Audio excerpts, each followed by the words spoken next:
পর্দায় জয়া আহসানের উপস্থিতি মানেই ভিন্নধর্মী চরিত্র ও আবেগঘন গল্পের প্রত্যাশা। বাংলাদেশ ও কলকাতার পাশাপাশি বলিউডেও নিজের অভিনয় দক্ষতার স্বাক্ষর রাখা এই অভিনেত্রীর নতুন সিনেমা আজও অর্ধাঙ্গিনী নিয়ে দর্শকদের আগ্রহ তুঙ্গে।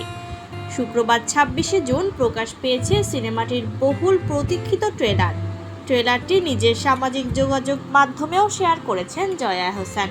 সেই সঙ্গে জীবন ও সম্পর্কের জটিলতা নিয়ে দিয়েছেন একটি আবেগঘন বার্তা।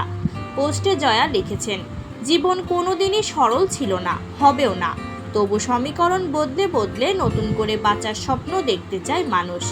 সম্পর্কের নানা স্তর নিয়ে তিনি আরও লেখেন, এই অনন্ত খোঁজের খেলায় কোনো প্রাক্তন বা বর্তমানের ভেদাভেদ থাকে না, সব গণ্ডি মুছে যায়। এরকমই সামনে চলার কঠিন একটা দলিল আজও অর্ধাঙ্গিনী। পরিচালক কৌশিক গাঙ্গুলির নির্মাণে আজও অর্ধাঙ্গিনী আগামী 10 জুলাই কলকাতার প্রেক্ষাগৃহে মুক্তি পাবে। এটি 2023 সালে মুক্তিপ্রাপ্ত অর্ধাঙ্গিনী সিনেমার সিকুয়েল। প্রথম চলচ্চিত্রটি সম্পর্কের ভাঙন, ভালোবাসা, অভিমান ও ক্ষমার মতো সূক্ষ্ম আবেগকে কেন্দ্র করে নির্মিত হয়েছিল এবং দর্শক সমালোচকদের প্রশংসা কুড়িয়েছিল। সিনেমাটি নিয়ে আগেই নিজের উচ্ছ্বাস প্রকাশ করেছিলেন জয়া আহসান। তার ভাষায় অর্ধাঙ্গিনী অত্যন্ত পরিণত ও সংবেদনশীল একটি গল্প ছিল।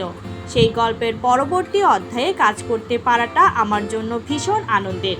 সুরিন্দর ফিল্মসের প্রযোজনায় নির্মিত এই সিনেমায় আগের কিস্তির মতোই অভিনয় করেছেন কৌশিক সেন, চূর্ণী গাঙ্গুলি ও জয়া আহসান। নতুন সংযোজন হিসেবে রয়েছেন ইন্দ্রাশিস রায় ও অম্বরীশ ভট্টাচার্য। আগামী 10 জুলাই মুক্তির পরই জানা যাবে প্রথম সিনেমার আবেগঘন যাত্রাকে নতুন অধ্যায়ে কতটা এগিয়ে নিতে পারে আজও অর্ধাঙ্গিনী।